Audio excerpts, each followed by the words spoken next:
Funding for NotAVampyre is provided by viewers like you. Find perks and bonus content at patreon.com/NotAVampyre. Thank you. Oh no, the notebook is all the way back here. I can't move that far because okay.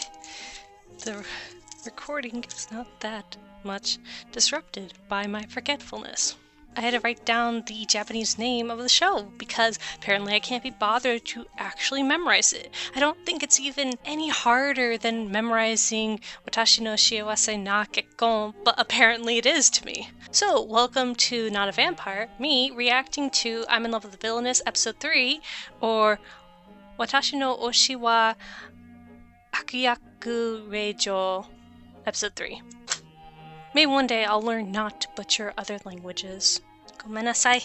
So, I actually watched the episode twice because I really felt like I needed to try to gather my thoughts on it, and I still don't know if they're quite all together yet. I'm kind of struggling to figure out how I feel about this episode. I've actually had about 24 hours to sit on it, and I don't know. I'm of a couple minds. So this was a big episode. I could kind of see it, if we're going to break the show down into the light novels, I could see this episode being the ending of Volume 1. They've set up the world and kind of the dynamics of the characters, and now we're getting a glimpse into Ray's actual feelings about Claire and the situation she's in. I mean, not to say that we haven't been getting her feelings about Claire the whole time. Honestly, I'm pretty sure she's been mostly sincere the whole time. Maybe playing up the way that she feels about Claire, but ultimately, she loves her. She loves her, and in a way where she wants the best for Claire, regardless of if that's with her. And that's kind of the whole point of the episode, where we get further into the point that, well, Claire likes Thane, and Ray doesn't think that Claire's ever going to actually want to be in a relationship with her. Apparently, actually, part of the reason why she plays things up so much for laughs is because she's having trouble actually responding to her real feelings for Claire. She's trying to avoid being real, like actually serious about how much she loves Claire and the, in her mind, inevitable rejection. It's easier for Ray to constantly have her affections rejected by Claire because of the jokey things she does, all the wacky things she does, because it still keeps her in Claire's orbit.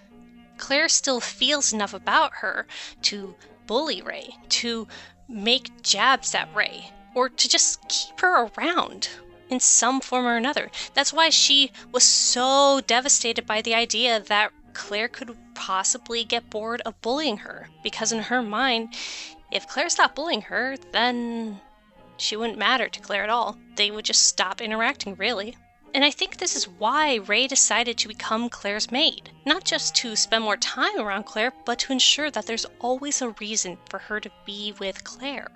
It's that kind of love where even if you can't be with someone romantically, you still want to exist near them. You want to see them happy and to experience life with them. And basically, Ray has, by default, decided that she's never going to be able to be with Claire.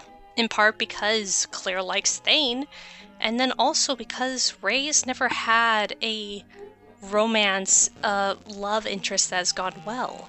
As she says herself, anytime she dared to feel, to recognize the love within her and desire something more from that, she just ends up being more distant from the person that she loves. So that's why she tries to keep it lighthearted, make everything a joke constantly. That's the only way she knows how to deal with her real feelings, and that's how you keep things from getting too serious, from having to have that conversation with Claire that I love you, but you won't ever love me, and there's nothing I can do about it, and then making things awkward. Because it is very awkward to be around someone who you know feels for you deeper than you feel for them. It changes the whole dynamic of the relationship, and you feel like you can't really confide in them, you can't really be close to them anymore for fear of leaving the wrong signals, for fear of leading them on in some way. At least that's been my experience. And that's why Ray is so desperate to keep things light, to make everything a joke. She wants to keep things the way they are right now for fear of it becoming a situation where Claire isn't rejecting her being weird, she's rejecting her entirely as a person in a deeper way than, oh, you're a commoner, oh, you're weird, oh, you're kind of creepy. And I think the creepy part is why I'm of two minds about this episode. So when we learn about what exactly Ray feels for Claire and why she's doing everything she's doing, we also have a moment where Misha asks Ray if she's gay. And Ray says, yeah, pretty sure I've never felt anything for boys and I'm pretty sure I'm never going to. And Claire responds that she feels like she's in danger because of that fact. That because Ray is gay or probably gay, that she feels like she's in danger in some way. And it's awesome that Misha then pushes back that, well, just because Ray is gay, that doesn't mean she immediately is lusting after you, or that you're in danger, that she's gonna go after any girl just because she's a girl, that she's going to attack you in some way because she might find you attractive. It's one of the oldest myths and scaremongering tactics out there about gay people, that you can't share a locker room with a gay person because they might try something on you. Completely disregarding the fact that that's not how that works. Being gay doesn't make you a sexual predator, for one, and two, you can be gay and have your own taste. Liking girls doesn't mean you like every single girl you see. And I actually found it kind of nice that Lenny, I don't quite remember her name, the Claire's maid, where she asked, well, it's not really about gender, right? It's just about who you love, right? Claire just happens to be a girl. And then Ray explains, well, no, not exactly. I mean, I don't lust after every single girl, but I'm also into girls. I'm not into guys.